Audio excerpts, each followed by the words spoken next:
¿Cómo están ustedes? Muy buenas noches. 11 en punto. Estamos al lunes 13 de agosto y estamos en la vía pública nuevamente. Por Dios, qué 24 horas o 48 horas ajetreadas en nuestro país, en la política, ¿no? Pero aguante un segundito, que no somos los únicos, ni somos los que tenemos los problemas más graves. Mire lo que ocurre en Argentina. Hoy la expresidenta Cristina Fernández de Kirchner se presentó en tribunales y pidió la nulidad de la causa en la que se le investiga por el pago de coimas durante su gobierno y el de su marido, que lo antecedió, conocido como el caso Cuadernos o Cuadernos Gloria. En este expediente, la actual senadora está acusada de ser jefa de una supuesta asociación ilícita dedicada al cobro de sobornos cuando era presidenta de la Nación. Bueno, está señalada como la responsable, junto a Néstor, su marido, de comandar una estructura que habría movido en coimas más de 200 millones de dólares. Y no son pocas las pruebas que hay, no es una mera acusación, hay muchas pruebas. La exmandataria, además de criticar al juez Bonadío a cargo de esta causa, acusó una persecución judicial por parte del actual presidente Mauricio Macri. Además, Cristina no aceptó preguntas del magistrado, no ayudó en nada. El juez Bonadío, como le señalaba, pidió al Congreso que se le retire el fuero, algo que no sucederá, al menos en el corto plazo. El año que viene hay elecciones presidenciales y la expresidenta no descartaba, al menos hasta ahora, ser candidata nuevamente. Durante la tarde, porque esto no solo ocurrió en la mañana, lo que le acabo de narrar, sino que en la tarde hubo otro episodio. Así están ocurriendo las cosas en Argentina en esta materia. Durante la tarde, efectivos de la Policía Federal allanaron 2 departamentos del edificio donde vive la expresidenta en el barrio de Recoleta, en calle Juncal. Fuentes judiciales aseguran que se trata de trabajos de observación para constatar que algunas descripciones del chofer Óscar Centeno en sus cuadernos se ajusten con la realidad del edificio en el cual dice haber entregado dineros. Solamente decir que no se allanó el domicilio directo de Cristina Fernández en el mismo edificio porque para ello la justicia requiere del permiso del Senado. Curiosidades de ese país, Senado del cual pertenece la propia Cristina Fernández. Así están las cosas en Argentina. Le decíamos que las últimas horas en Chile han sido muy movidas, en otro tono muy distinto. Los derechos humanos en el epicentro, no la corrupción como se está investigando en Argentina. Mauricio Rojas renunció al Ministerio de las Culturas a menos de 4 días de haber asumido. Las presiones desde el mundo del arte, la ciudadanía en general, los derechos humanos, fueron insostenibles después de los dichos que tuvo en un libro y en una entrevista acerca del Museo de la Memoria. No lo dijo ahora, no lo dijo siendo ministro, lo dijo en 2016. Pero lo que dijo, dicho está, y provocó mucho dolor. El presidente Sebastián Piñera afirmó que no compartía las opiniones de su ministro hasta ese momento. Y las declaraciones del ahora exministro sobre el sentido y la misión del Museo de la Memoria y que aceptaban tanto su renuncia por el, comillas, bienestar del país. Bueno, analizaremos los alcances políticos de este revés en el gobierno.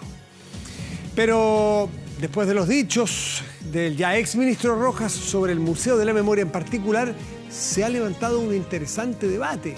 Esta mañana, la presidenta de la UDI, Jacqueline Van Rysselberghe, declaró que el espacio cuenta, el Museo de la Memoria, con un sesgo de izquierda. El presidente de RN, Mario Desbordes, también lo tildó de sesgado. ¿Cómo el tema de la memoria puede atacar un flanco del gobierno de esta manera? Bueno, conversaremos junto a la directora del Centro de Derechos Humanos de la Universidad Diego Portales, Lidia Casas. Como puede ver, muchos temas para esta noche. Y los queremos invitar, como siempre, a la conversación y a la participación. ¿Cómo? A través de la consulta que hacemos a través de nuestro fanpage. Está aquí en pantalla la pregunta. ¿Crees que el presidente Piñera debió realizar más cambios en el gabinete o acotado a Mauricio Rojas por las declaraciones que hizo en torno al Museo de la Memoria? Bueno, aquí está. ¿Sí o no? ¿Más cambios o con ese bastaba? Vamos a una pausa. Usted puede empezar a participar. A la vuelta venimos a la mesa de discusión. Aquí estamos, en la vía pública.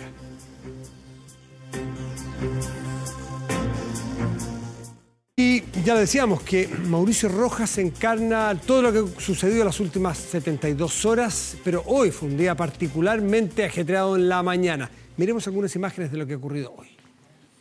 Nombre a contar esta fecha como ministro de Estado de la cartera de las Culturas, las Artes y el Patrimonio, a don Mauricio José Rojas Muñoz.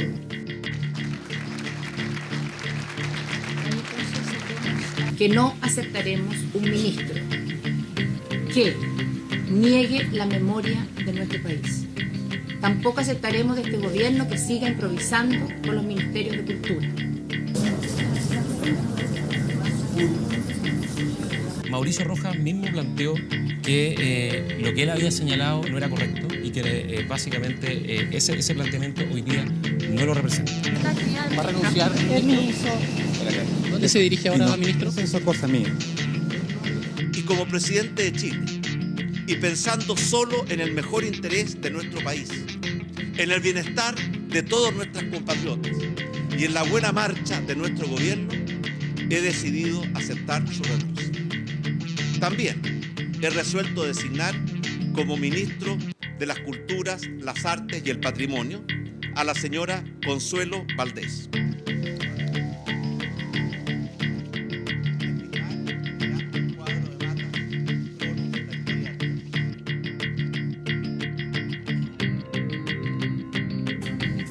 Nombre a contar esta fecha. Ahí está, en la salida de un ministro, la entrada de una ministra. ¿Crees que el Museo de la Memoria tiene un sesgo de izquierda, tal como han declarado algunos miembros del oficialismo? ¿Sí o no? Lo puede responder también en nuestro fanpage. Y presentamos de inmediato a nuestros invitados esta noche para conversar, analizar y debatir lo que ha ocurrido. Marta Lagos, encuestadora Mori, gracias Marta por estar aquí. Muy buenas noches. Buenas noches, Francisco Undurraga, diputado de Evópoli. ¿Cómo está Francisco? Muy buenas noches. ¿Hay sesgo? ¿Es un museo de la izquierda? ¿Es un museo que cambia, intenta cambiar o convencer a la gente?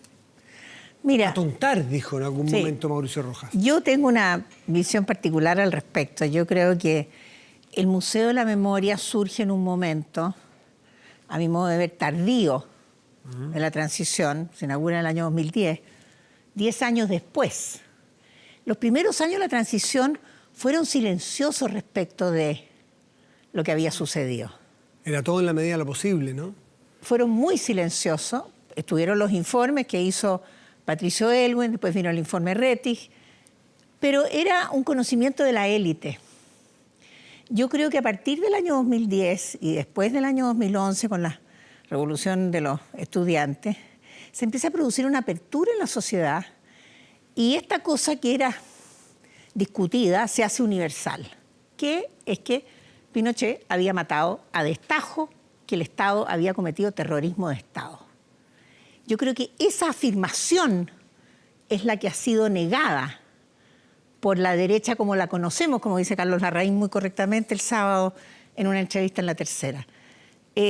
Yo creo que la derecha estuvo muy cómoda con la transición en tanto en cuanto no tuviera que enfrentar de cara lo que había sucedido. Y el Museo de la Memoria es una bofetada a ese silencio.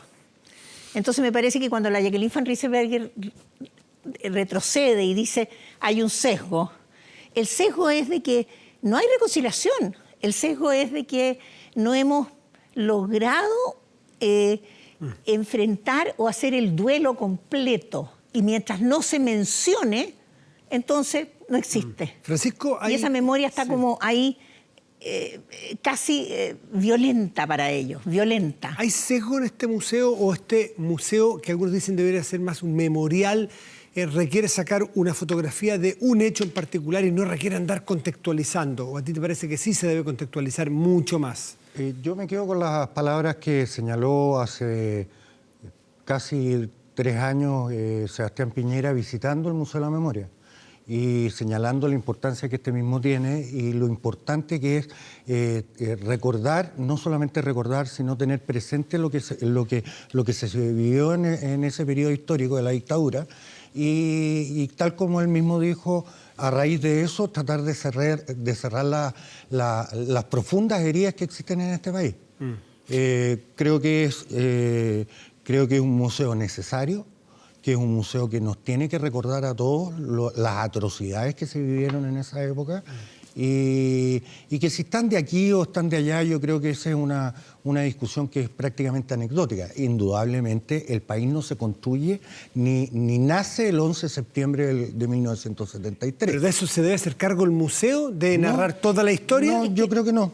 Es que yo creo que ahí hay un tema de que se le está cargando al Museo de la Memoria toda la culposidad o lo no resuelto de la época de la dictadura. O sea, en este hecho explota una verdad que yo no la tenía claro y que me costó todo el día sábado y domingo comprenderla, y es que no hay reconciliación. Esa es la verdad. Entonces, yo creo que efectivamente, al final de cuentas, el señor Rojas, el exministro, nos ha hecho un gran favor. Sí. Nos ha hecho un gran favor porque reveló una verdad que tenemos que solucionar. ¿Cuán distante está? Ahora, estamos muy lejos de la reconciliación. Entonces, se le cargó al Museo, se cortó el hilo por lo más delgado, porque el Museo de la Memoria no tiene por qué cargar con la reconciliación. En la oposición ese tema no los divide. Los divide violaciones de derechos humanos fuera de Chile. Pero respecto a las violaciones en Chile, a la oposición, digo, toda la oposición no está dividida. En el oficialismo sí hay división aquí, y divisiones culturales bien profundas. ¿Cómo se conviven en esas diferencias? Pero yo, antes de contestarte eso, creo que es necesario que para que exista lo que tú estás diciendo, también nos tenemos que hacer cargo como sociedad el proceso anterior y posterior a la dictadura. Vale decir, durante el periodo anterior existieron pasos que gatillaron la dictadura. Y desde ese punto de vista, si bien es cierto, no son comparables en términos de las atrocidades que se vivieron, ni los detenidos desaparecidos, ni ninguna de esas cosas, y no pretendo empatar tampoco nada, pero creo que para poder entender el fenómeno del 11 de septiembre y cómo llegamos a eso también, a lo mejor no en el Museo de la Memoria, pero como Estado, como patria, nosotros también tenemos que hacer un ejercicio en relación a eso. Y posterior al...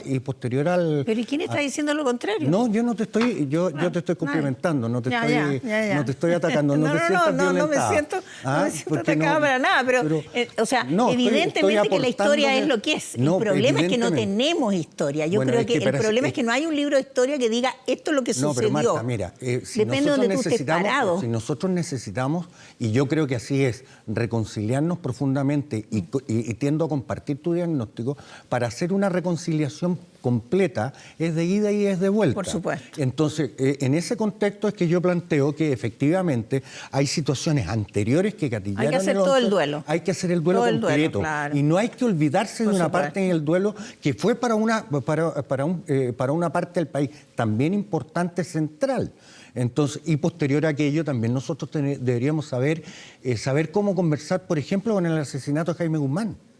Schneider. O sea... Pero si no me empates. No, te estoy diciendo, yo creo que todos. La cadena es una historia, y eso estamos claros. O sea, la historia es una gran cadena con miles de eslabones. Pero quiero ir a lo puntual, porque aquí podemos hacer historia y podemos llegar al inicio de la República. Francisco Undurraga. Pipiolos y chascones y pelucones. O sea, ¿cómo es? Pipiolos y... ya se me fue. Sí. Pero a ver... Espérate, no, cosita. Dentro del oficialismo, Evópoli y la UDI, por ejemplo... estiman cosas muy distintas respecto del señor Rojas, que está aquí atrás. Por ejemplo, que sacar a Rojas del gabinete o aceptar la renuncia es renunciar un poco a parte de la historia. Es entregarle, dicen probablemente, a la izquierda toda la verdad. ¿Tú estás de acuerdo con eso? No, yo no estoy para nada de acuerdo con eso. Yo, de hecho, yo suscribí la declaración que realizó ayer como vicepresidente del partido Evópoli, de la cual me siento muy orgulloso, y además porque habla de nuestras profundas convicciones. Profundas convicciones que por lo demás no son sorpresas para el país ni tampoco son sorpresas para la coalición. Están en nuestros principios. O sea, no son eslogan. ¿Pero cómo se convive en esa diferencia? Bueno, la verdad es que son temas que nosotros vamos a tener que aprender a afrontarlos porque no se habían tocado durante nuestra historia. Durante nuestra historia en la coalición se han tocado otros temas, diversidad sexual, temas valóricos, etcétera, etcétera. Es mucho más fácil eso. No lo sé si es más fácil, fíjate, pero de todas formas para nosotros es una posición legítima y entendiendo aquello nosotros explicitamos nuestras diferencias, nuestros principios están ahora como en la UDI están resolviendo cuáles van a, si van a sacar el 11 de septiembre o no van a sacar el 11 de septiembre. Es un tema que finalmente tiene que resolver más la UDI que Bópoli, en ese sentido. Sí, yo creo que hay una contradicción intrínseca aquí que se necesita desatar para que se pueda reconciliar el país, y es esta cosa que se anunció, pero yo no la he visto, de que la UDI iba a abandonar el pinochetismo, o no sé cómo llamarlo, en fin, de alguna manera dijeron, bueno, ahora vamos a hacer UDI, pero no necesariamente pinochetista. Porque es muy difícil ser a la vez defensor de Pinochet. Hay un 14% del país que nunca dejó de decir que el gobierno de Pinochet era el mejor gobierno. ¿Hasta el día de hoy? Hasta el día de hoy, la encuesta CERC desde el año 89 hasta hoy día. Tú tienes una línea que está ahí. Yo creo que no hay un dictador en el planeta Tierra que haya tenido ese nivel de apoyo durante tan largo tiempo. Bueno, dice el hijo de Idi Amin Dada que todavía en Uganda hay seguidores de Idi Amin, así que esto no se termina nunca, los dictadores tendrán seguidores. Entonces tú dices, bueno, ¿cómo se reconcilia eso, ¿no es cierto?, con esta bofetada que significa que el país entero se entera de todas las brutalidades que se hicieron? Yo creo que ahí hay una cuestión imposible de reconciliar, a menos de que uno abandone algo. Entonces, si tú no abandonas el pinochetismo, ¿cómo vas a aceptar las torturas que se hicieron? Yo creo que una persona, un ser humano con una sola conciencia no puede meter esas dos cosas en el mismo conjunto valórico. En alguna parte se produce el quiebre, y Rojas produjo ese quiebre. Y Sebastián Piñera había producido un quiebre en su primer gobierno cuando hizo esto de los cómplices pasivos que tantos costos le trajo en su sector, o no tanto. ¿Tú le asignas valor a eso? Yo creo que Sebastián Piñera no tiene nada que ver con este conflicto.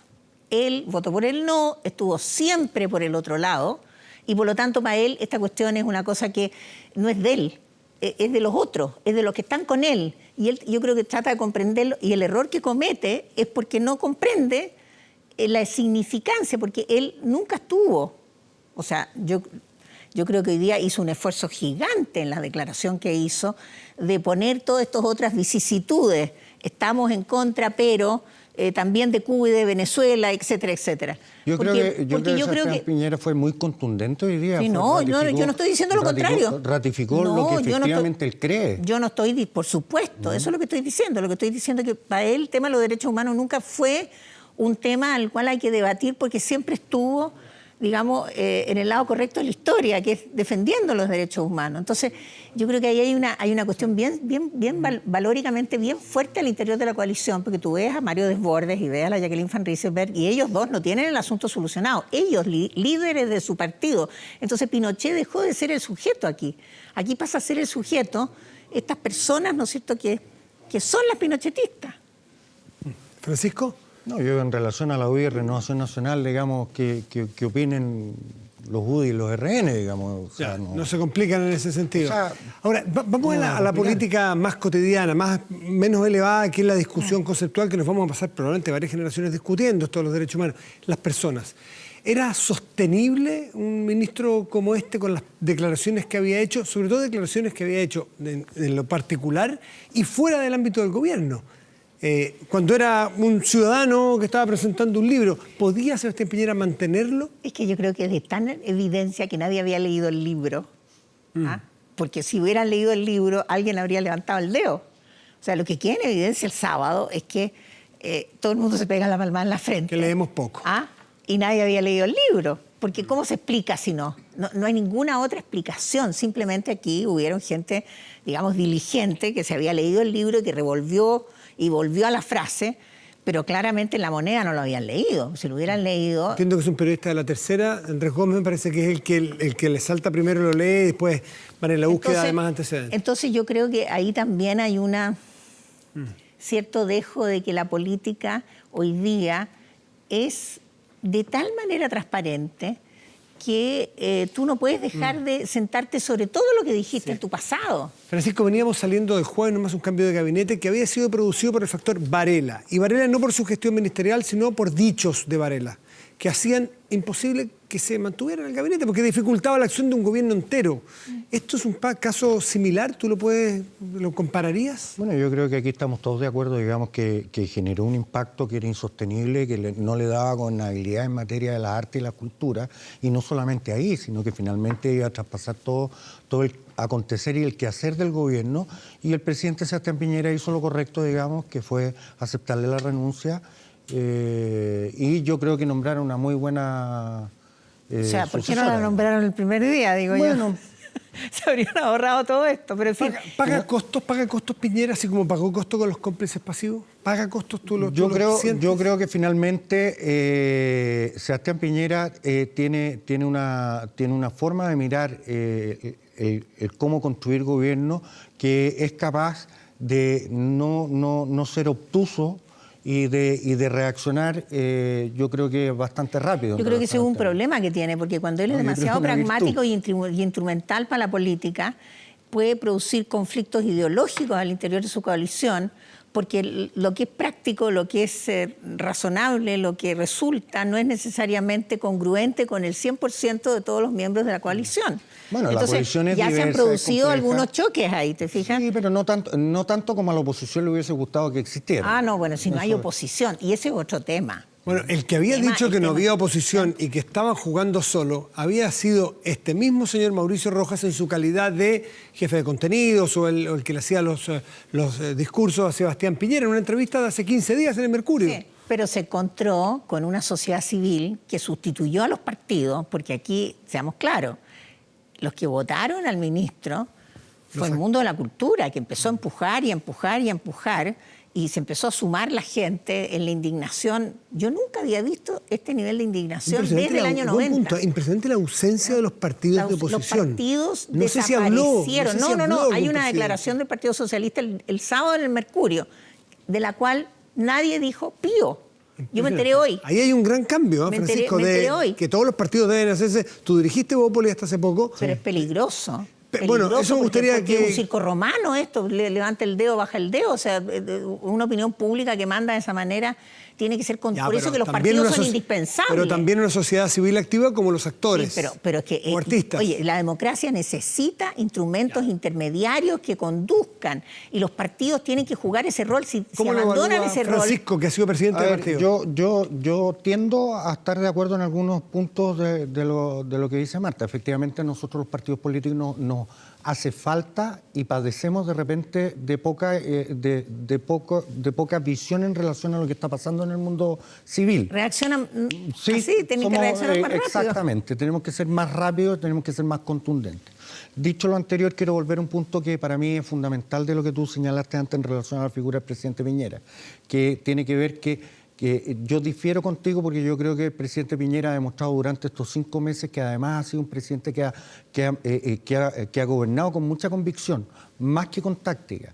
O sea, el tema de los derechos humanos es un tema que no es solamente un tema que está dado, digamos, por el atropello y la violación a los mismos en términos de lo que pasó en la dictadura. Un tema de los derechos humanos es lo que estamos tratando de conducir y que está liderando muy bien el presidente en relación a los niños, por ejemplo, en relación al adulto mayor. Se amplía más allá de la violencia política. Evidente. Yo no me refería, tienes razón, no me refería al tema de los derechos humanos, me refería, por ejemplo, al tema del feminismo, ¿cierto? Pero el tema del feminismo no lo interpretó nadie. Explota la revolución feminista y el gobierno se sube, pero con todo, a la revolución feminista, y después entran las contradicciones, porque no necesariamente cuando la Jacqueline Van Rieselberghe dice yo soy feminista, bueno, ahí queda un poquitito embarrada, porque la verdad es que uno puede decir, mire, yo soy la Claudia Schiffer y no soy la Claudia Schiffer, me explico, no por declararlo voy a transformarme. Pero estarás de acuerdo conmigo que hasta el día, mucho después de la segunda vuelta, es un tema que no fue tratado por la sociedad y por los políticos. Sale de la sociedad, Evidente. Pero en ese sentido digo, es pragmático porque se subió al carro. En el año 2011 el presidente no se subió al carro con la misma rapidez del movimiento estudiantil. Entonces ahí hay una diferencia bien grande. Evidente, porque además yo creo que supo leer bien las necesidades de la sociedad. Pero después se viene la contradicción al interior de la coalición de que, bueno, ¿hasta dónde llega el feminismo? ¿Ah? Yo ¿En qué creo que consiste ese mecanismo? Isabel Pla lo ha interpretado sumamente bien, ha hecho un ministerio espectacular y las leyes que se están llevando al Congreso, los proyectos de ley, digamos, interpretan... Nadie dice lo contrario, pero Isabel Pla tuvo fuertes críticas al interior de su propia coalición. Porque no la conocían. Pues. Oye, y una No la cosa que es conocían. interesante, los ministros que han caído en desgracia, han salido, no sé si todos exactamente, pero mayoritariamente los más notorios son aquellos que no tienen no solo redes políticas, sino que vida política, Y no son de partido. Partido político, respaldo político. Es decir, esto es un oficio que requiere Pero te das carrete, por cuenta la decirlo vulgarmente. contradicción de que los partidos tengan tanto poder ahí. Chaguán sacó a la ministra de Alejandra Pérez, o sea, ¿quién más claro echarle agua? Primero dice 2 semanas antes saquen la patada y después sale. O sea, no necesito ser analista política para juntar esos 2 puntos. Entonces, a mí me parece que por una parte los partidos tienen una cantidad astronómica de poder en el nombramiento de la gente, porque todo el incidente se pone por una persona que sacaron y otra que pusieron. Y por otra parte, cuando llega el momento de liderar, se quedan callados. Entonces, ¿cómo es la cosa? Tienen poder, pero no tienen liderazgo. Entonces, un país donde los partidos no funcionan, donde funciona la sociedad civil, estamos en un circo romano donde los gallos, alguien dijo hoy día que me pareció muy buena, los ayatolas, ¿no es cierto? Existen estos ayatolas que se van contra la pared con todo. ¿Quiénes son los ayatolas? Alguien decía hoy día que habían los ayatolas de Twitter. ¿Ya? Que eran ¿Quiénes serían, por ejemplo, identificas algunos? No, era ya. sin nombre, era como una pregunta genérica que decía, ¿qué dicen los ayatolas de Twitter respecto de? ¿Hay una política mandada por Twitter y por las encuestas? ¿A ti te parece, Francisco? A ver, yo siento que la ciudadanía está más conectada con sus autoridades a través de todos estos puentes, digamos. Evidentemente, porque esto funciona no solamente hacia el gobierno, sino que funciona hacia los partidos, hacia la Iglesia Católica, funciona hacia todo. La expresión hoy día es más directa. No es a través de un intérprete. Entonces pero nosotros yo tenemos creo que es una saber... minoría. ¿Alguien? Yo creo que es una minoría, porque el 70% del país no le interesa la política, el 50% no votó, por lo tanto estamos aquí en una burbuja, que son los 4 manzanas de Santiago. Bueno, pero son las 4 manzanas que nos han movido toda la vida, por lo demás. Está bien, pero, o sea, ya antes eran no es el 2 país, diarios. no es el país. El caso Mauricio Rojas, así va a quedar y tiene un lado malo y un lado bueno. El lado malo es lo que produjo, o sea, lo que ocasionó con sus palabras, y el lado bueno es que instaló nuevamente un tema que a algunos no les gusta discutir. Una luz roja es muy una herida, importante. pero muy importante. pone la luz sobre un problema, una cicatriz que sigue sangrante de manera episódica y que... No hay mal que por bien no venga. Ahora, yo tampoco quiero hay que decir apurar una cosa, estas cosas. perdona Matías, pero nosotros como país somos malos para solucionar estos problemas. Todavía existen carreristas y ojiquinistas. Todavía existen balmacedistas. Oye, la guerra en Europa terminó hace 70 años y todavía el día del bombardeo de Dresden, todos los diarios en Europa sacan la foto del bombardeo. Bueno, está bien. 70 años. Sí, estoy de acuerdo, años. pero es un punto que los une, no que los divide. Marta Lagos, Francisco Undurraga, les agradezco mucho esta conversación que es muy rica, muy profunda y además con muchos elementos sobre la mesa que nos sirven a todos para seguir haciéndolo mañana en el café, la sobremesa. Estos son temas culturales, de educación. Yo supongo que los colegios y las universidades están conversando sobre esto también. Espero. Porque es la historia Así tiene que ser. vuelve y vuelve, como dice en el campo, no vuelve de balde, vuelve para algo, vuelve para revisarla. Francisco, Marta, gracias. Muchas Muy gracias. buenas noches. Que les vaya muy bien.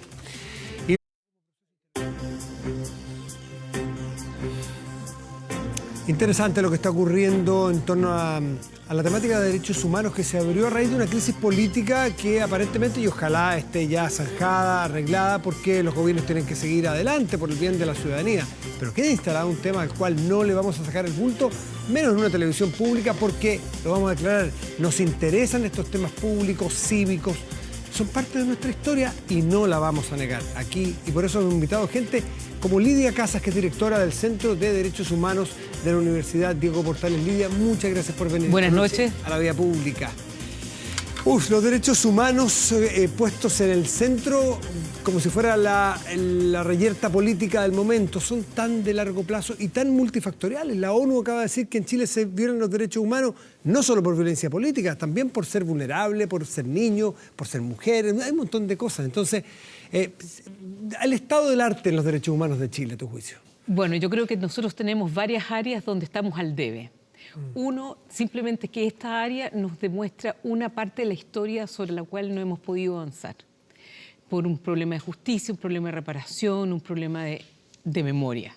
¿Y se podía avanzar más rápido que esto o esta es la velocidad crucero que tienen estos procesos? Yo creo que se pudo haber avanzado mucho más rápido en ámbito de justicia. Yo creo que toda la discusión que se ha dado sobre las libertades condicionales, que han pasado los años, que los familiares de las víctimas se mueren, que hay pérdida de memoria en el sentido de las personas que participaron en estos procesos, donde no han entregado información, donde en realidad tampoco hay arrepentimiento.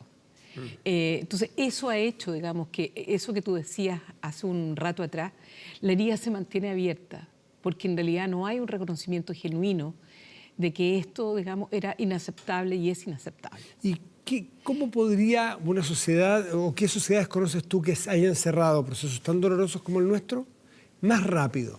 Yo creo ¿Hay casos más exitosos de cierre, si se puede decirlo así?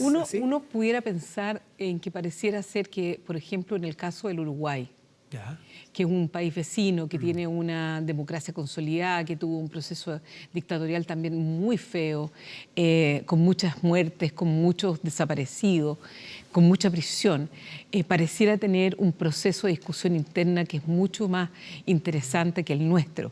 Quizás porque hay un reconocimiento más fuerte, quizás porque han habido referéndum sobre el tema de la amnistía, porque se lo han permitido discutir.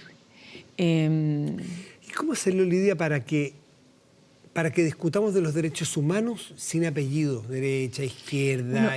Bueno, yo creo que una de las cuestiones que nosotros como facultad, como centro, y no solamente nosotros, sino que múltiples organizaciones, han intentado colocar que este es uno de los grandes temas, pero también hay múltiples. Hoy día está la discusión sobre los migrantes, la discusión sobre infancia, mujeres, niños, la situación en la Araucanía.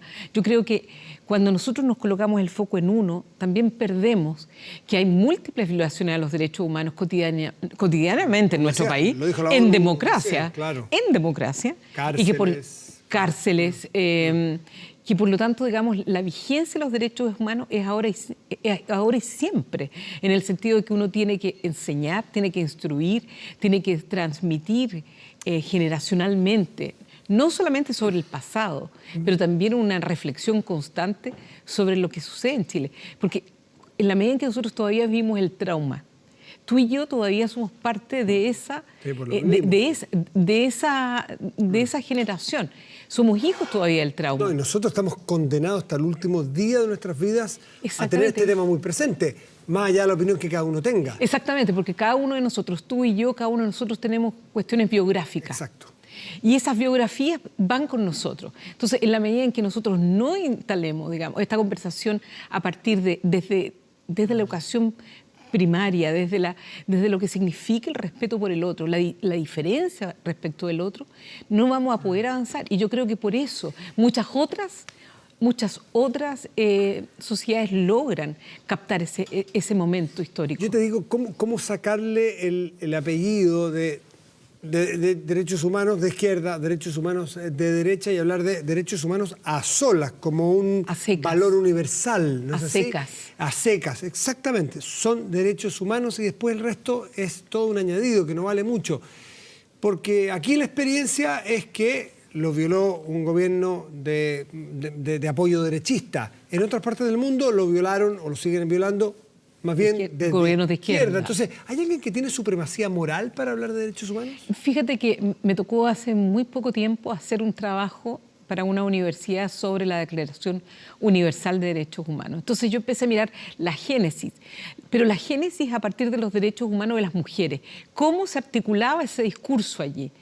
Bueno, y era bien interesante porque había todo un grupo que hablaba de la igualdad entre hombres y mujeres, pero cuando empezaban a conversar sobre otros temas, aparecían con una legitimidad moral, pero que en realidad si uno miraba su propia historia, la configuración de quienes tenían derecho, quienes no tenían, entonces es un momentito. Parece que siempre tenemos doble estándar. Y la importancia de esto... Es propio de nuestro... de la condición humana. Cada uno ve lo que quiere ver. Y el punto es reflexionar precisamente sobre eso.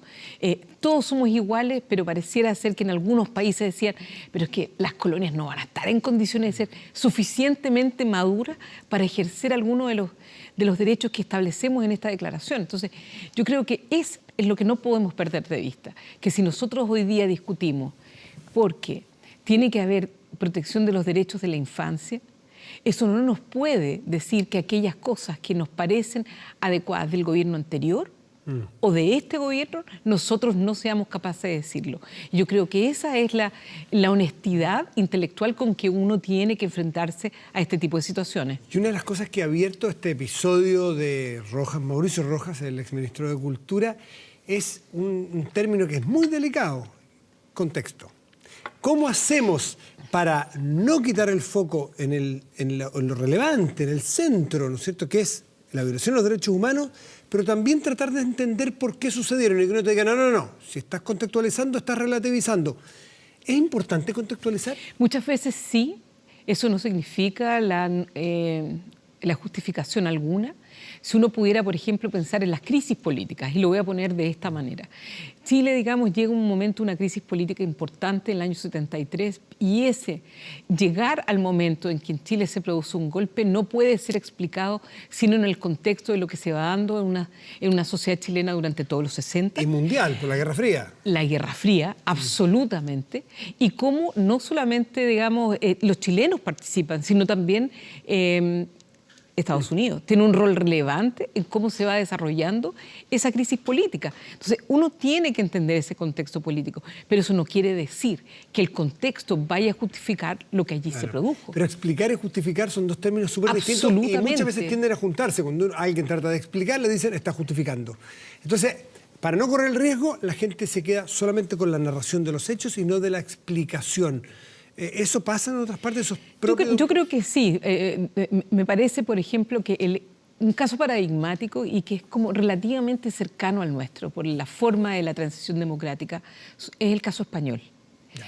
El caso español, digamos, lo difícil que ha sido para ellos tener que iniciar un proceso sobre verdad histórica. Más atrasados que nosotros. Muchísimo, 40 años de dictadura, 30 años y es como corto del 76, me parece que y es de los temas que no se puede hablar y sobre los cuales seguramente la sociedad española está profundamente dividida. Claro. Y hay algunas otras cosas seguramente en ciertas comunidades, pequeños pueblos, digamos en Europa, donde hubo quienes colaboraron, quienes no colaboraron durante la Segunda Guerra Mundial, sobre las cosas sobre las cuales no se habla. Bueno, y ahí va a ser más complicado en España, interesante, porque el 76, si no me equivoco, por los pelos, se termina la dictadura, viene esta transición con Suárez, y mucho tiempo en que no se ha hablado, y ya no quedan personas vivas probablemente, porque han pasado 40 años. 40 años de dictadura y otros 40 de transición con mucha tapadera, mucho más que nosotros, ¿no? Sin verdad. Bueno, yo creo que ahí hay un problema. Entonces, yo creo que nosotros tuvimos un problema y así como que supongamos que tuviéramos al expresidente Lagos que levantara su dedo, cuando se impuso por ley una idea de secreto por 50 años para los casos de tortura, eso de alguna manera es lo que intentamos hacer. Lo que hicieron los españoles, es decir, hablar, sí, eso se establece respecto de, se levanta el informe de Rettig, Vález, sobre prisión política y tortura, entonces de tal manera que todos los antecedentes no vean, y por eso no hay posibilidad de justicia. Por eso, para que explicar a las personas que iban a declarar casos de tortura y violencia política tenían 50 años de secreto de resguardo, ¿no es así? No para las personas, en realidad, si uno lo piensa bien. Tiene que ver con la información que sale de esa comisión que permita la persecución penal. Es decir, los jueces, digamos, requiriendo esa información, no tenían acceso. Buen punto. Yo pensaba que era solamente la identificación de las personas. No, o sea, pudiera ser de las personas, pero el tema es que las víctimas, digamos, si quisieran llevar adelante la justicia un proceso, no podía pedir los antecedentes allí. Exactamente. Entonces, ahí lo que hay es un compromiso con el silencio. Como 50 años va a ser un tiempo suficiente para que Chile esté como en una no sé qué número de generación. Es ilusorio pensado al día de hoy eso. Y por eso que has tenido una serie de procesos muy difíciles para personas que han sido víctimas de tortura. Tratar de obtener información, pensar quién estuvo, no estuvo. O sea, hemos tenido casos importantes. Hay políticos, digamos, el ex alcalde de Providencia, por ejemplo, ha sido imputado, ha sido nombrado en uno de esos casos de tortura en Tejas Verde y una serie de otros personeros. Entonces, yo creo que hay una parte de nosotros o una parte de un Chile que quiso de alguna manera dejar esto atrás, cristalizado de tal manera que pudiéramos avanzar. Pero la vida no es, o sea, la historia no es lineal y la historia está hecha de muchas complejidades y mirar al otro en un proceso que nos dividió profundamente.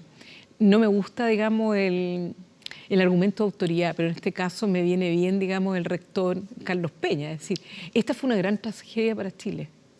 Es una gran tragedia porque nos lleva, digamos, a reconocer que la condición del sujeto humano puede llegar a tal nivel de destrucción del otro.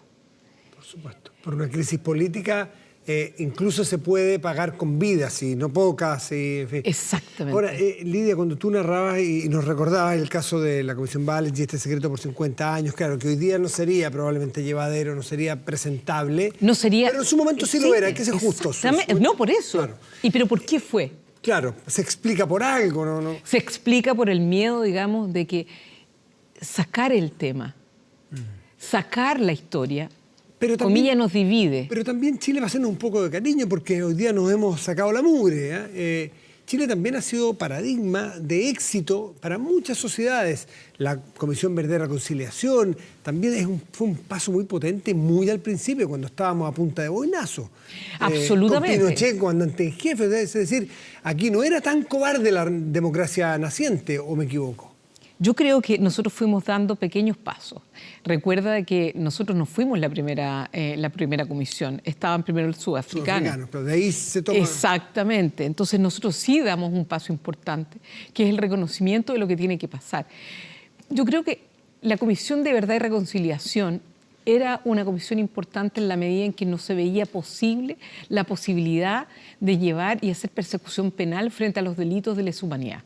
Recuerden que había toda una tesis respecto de la aplicación de la ley de amnistía, la posibilidad de llegar a juicio, tú lo has dicho, la existencia del comandante en jefe todavía en el poder, básicamente, y que al menos el gran acto de desagravio era mostrar la historia. Y en ese sentido hubo mucho coraje, un coraje político, un coraje moral de colocar esto a disposición de todos.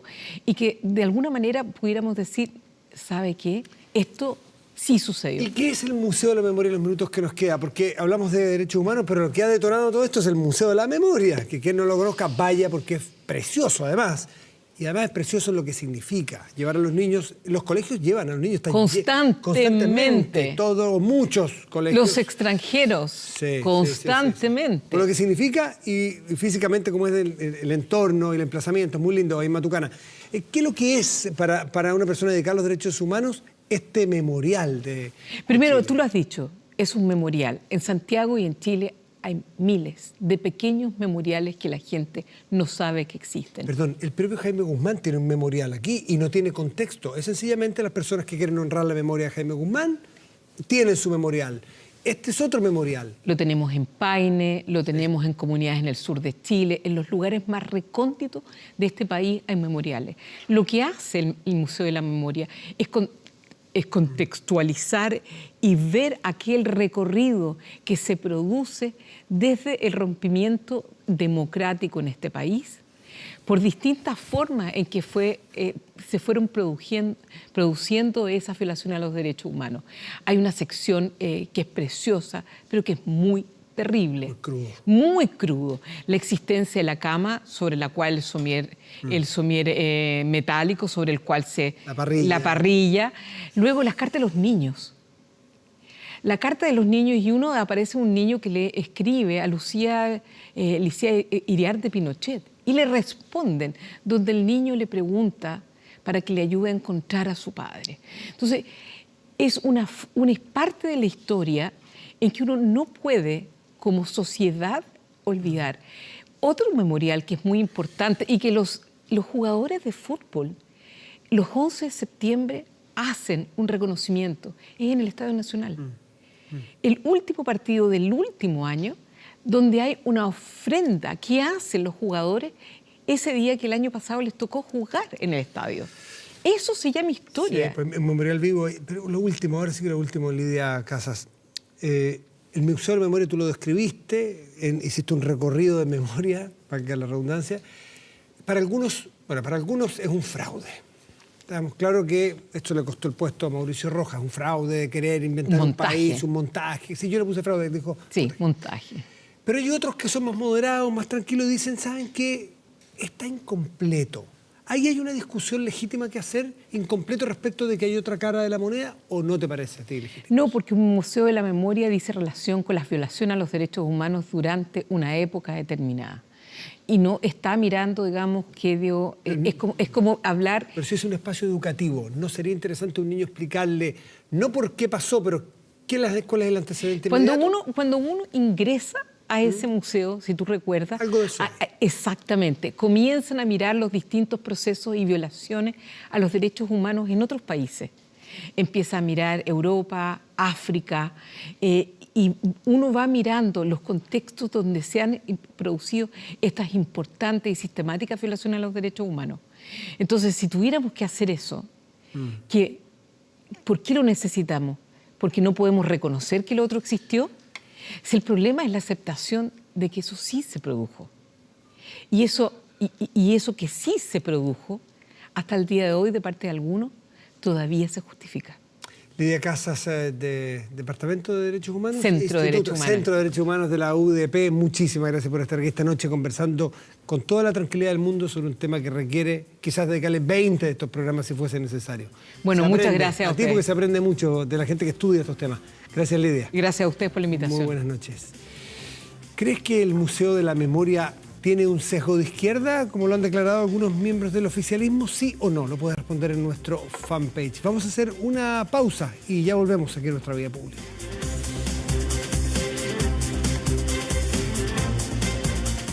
Desde el principio los invitamos a participar en las preguntas de este día en vía pública, nuestro fanpage, y muchas personas participaron. Veamos los resultados.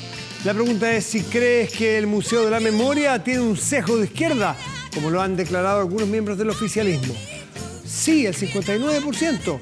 No, el 41%.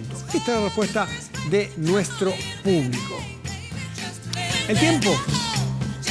¿Cómo está? El frío está más templado ya. Se nota la proximidad en la primavera. En este momento hay 5 grados, pero a mediodía, al menos aquí en Santiago, está bastante agradable. Veamos qué hay para mañana. Martes, despejado, ¿ve? Máxima de 22. Miércoles, feriado, despejado, 25 de máxima. Está para un chalcito, un picnic, un parque. Eso en todo Chile sirve. No sé cómo va a estar la temperatura en todo Chile, pero aquí al menos en Santiago y en la zona central, agradable. Escuchamos de fondo a una inmensa Aretha Franklin, que no hace noticia porque se encuentra muy grave, muy delicada, muy enferma, según varios medios especializados de Estados Unidos. La reina del soul, de 76 años, se encontraría en su casa en Detroit junto a sus familiares y amigos más cercanos, quienes pidieron que rezaran por ella a la espera de su muerte. Así de directo, así de crudo, así de duro. Una lamentable noticia para los amantes de la música. Con Respect recordamos a esta tremenda cantante ganadora de 18 premios Grammy. Lo mejor que se puede hacer por ella hoy es escucharla. Despedirnos con esto. Muy buenas noches. Gracias por venir. Chao.